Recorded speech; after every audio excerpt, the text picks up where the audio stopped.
Katika kuhamasisha matumizi ya nishati safi, Halmashauri ya Wilaya ya Nachingwea imefanikiwa kufanya jitihada mbalimbali ili kuhakikisha wananchi wake wanaepukana na majanga yatokanayo na matumizi ya kuni, mkaa pamoja na kutunza mazingira.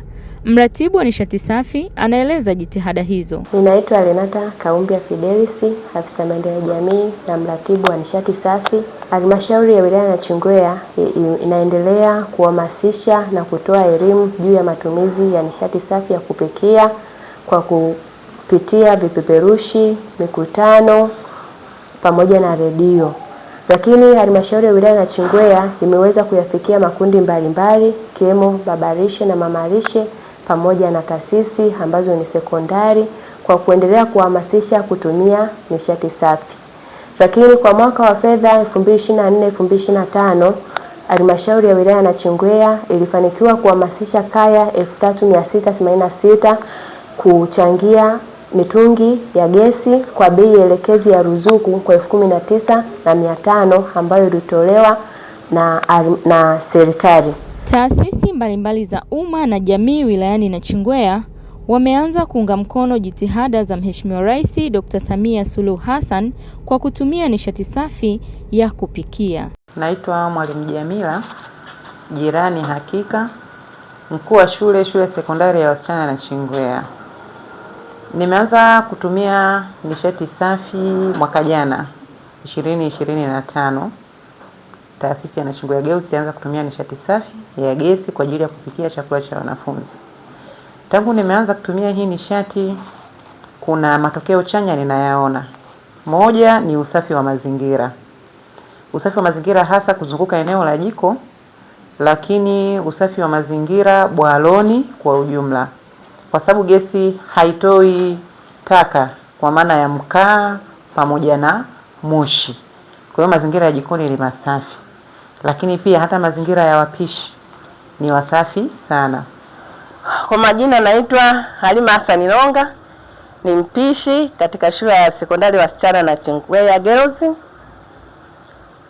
Hapa mimi kwa sasa hivi tunashukuru kwa serikali kwa kutuletea gesi. Tunashukuru kwa sababu ukishatumia nishati safi kama hivi, yani vitu vyako unapika yani vikiwa safi, havinuki moshi, sufuria zinakuwa safi. Yani kila kitu ni kisafi tu kwako. Yani mambo ni safi kila kitu.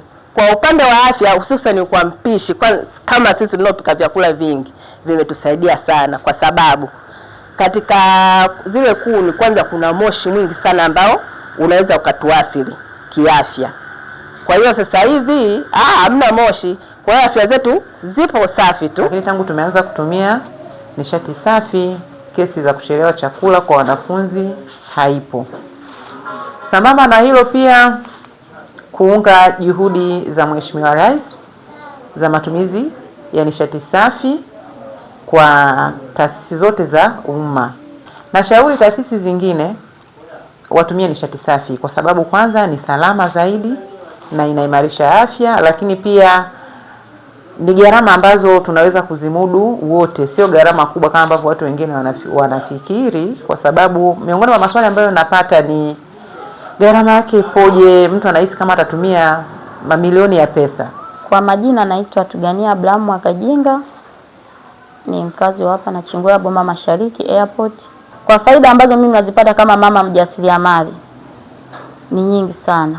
Kwanza kuokoa muda, kiwemo kuchemsha chai, naandaa chapati kutumia jiko la gesi, na nimejaribu kufanya tofauti kati ya mkaa na gesi.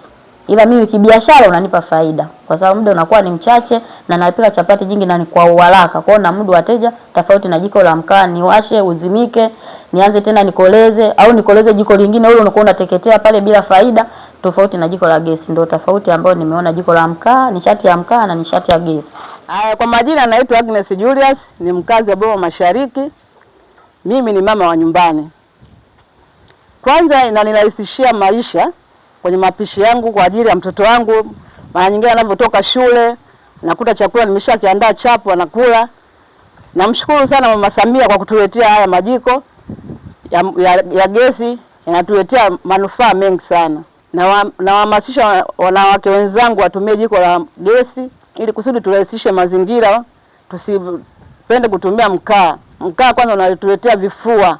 Kwa majina naitwa Mwalimu Hassan Ali Nauja, mkuu wa shule na Chingwea Sekondari. Hapa shuleni kwangu kuna nimeanzisha mradi wa nishati safi wa gesi. Matarajio yetu kwamba tutapoanza kutumia gesi kwa ajili ya kupikia itatusaidia kwenye ukamilishaji wa ratiba, kwa sababu chakula kikichelewa maana yake wanafunzi wanakosa kupata vipindi sababu ya kuhangaikia swala zima la chakula. Kwa hiyo uwepo wa gesi maana yake chakula kitapikwa kwa wakati, na watoto watakula kwa wakati, watahudhuria darasani kwa wakati. Ukilinganisha na kipindi cha matumizi ya kuni, kuni zilikuwa zikiisha, watoto tunawatoa madarasani, wanaenda kutafuta kuni, wanazileta kwa ajili ya mapishi. Kwa hiyo uwepo wa gesi itatusaidia kwenye swala zima la ukamilishaji wa ratiba, manake mada zitaisha kwa wakati.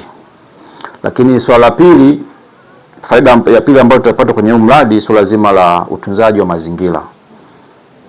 Tukumbuke matumizi ya kuni, tulikuwa tunakata miti mingi sana.